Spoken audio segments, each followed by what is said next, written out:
The final dorm room, setting, Ravenhill University, Oregon. Characters, Emily Carter, a quiet, Brian Walker, her best friend and psychology student, Professor Hargrove, mysterious folklore professor, Megan Riley, Emily's roommate. Emily Carter was no stranger to creepy stories.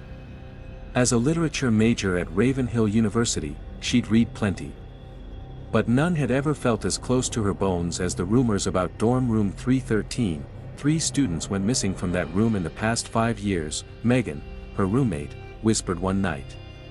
It's always someone who's alone, always someone who doesn't believe the stories. Emily scoffed. Urban legend. The kind colleges love to keep alive for Halloween. Still, when she was assigned to dorm 313 for her final semester due to room shortages, she hesitated. The room felt off. Cold, even in the summer.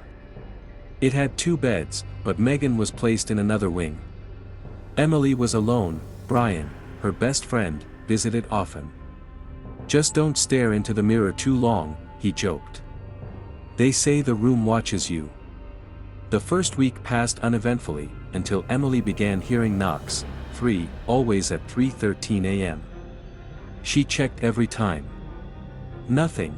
Then the mirror began to fog up on its own, writing strange numbers, 513. The time reversed. A code. Professor Hargrove, who taught myth and folklore, noticed her tired eyes and asked to speak after class. Room 313. It used to be part of the older wing.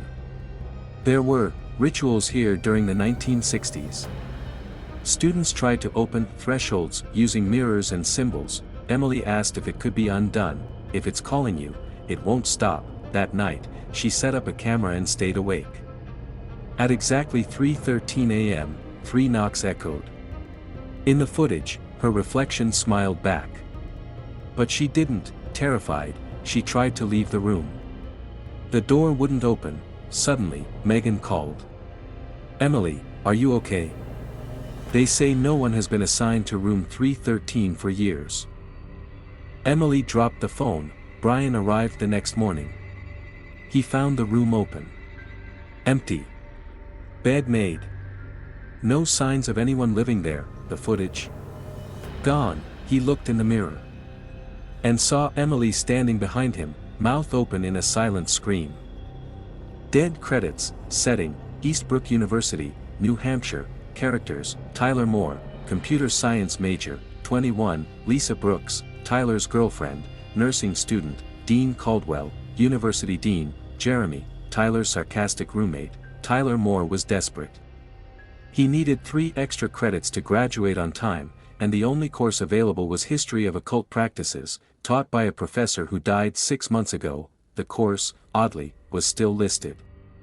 The office told him it was an independent study. He signed up. Every week, an envelope appeared under his door. Inside was a VHS tape, a lesson, and an assignment: transcribe ancient writings, record himself reciting phrases. Lisa warned him. This feels wrong. You don't even know who's grading this.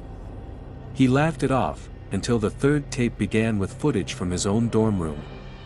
He hadn't recorded it. It showed him sleeping, then briefly, him sitting up and staring into the camera with pitch-black eyes. He couldn't remember doing it. He tried dropping the class, but the system wouldn't let him. It was as if the course didn't exist anymore. But his credit hours increased every time he submitted an assignment. Tyler noticed Jeremy acting weird too. Who are you talking to every night? He asked. No one, Jeremy replied blankly. But the professor says you're doing great. Lisa begged him to stop. When she found one of the tapes, she tried to watch it.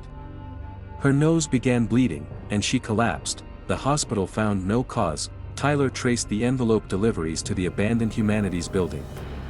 At midnight, he entered room 404, the one where Professor Wilkins had died. Inside were TVs, all playing footage of students chanting in strange tongues. In one, he saw himself in next week's tape. But in that version, he was the one delivering the lesson. A final envelope appeared that night. It read, "You've completed the course. Now you teach." The system updated. Tyler Moore was listed as the instructor for history of occult practices. He never graduated. But students keep receiving tapes, always delivered by someone who looks a lot like Tyler.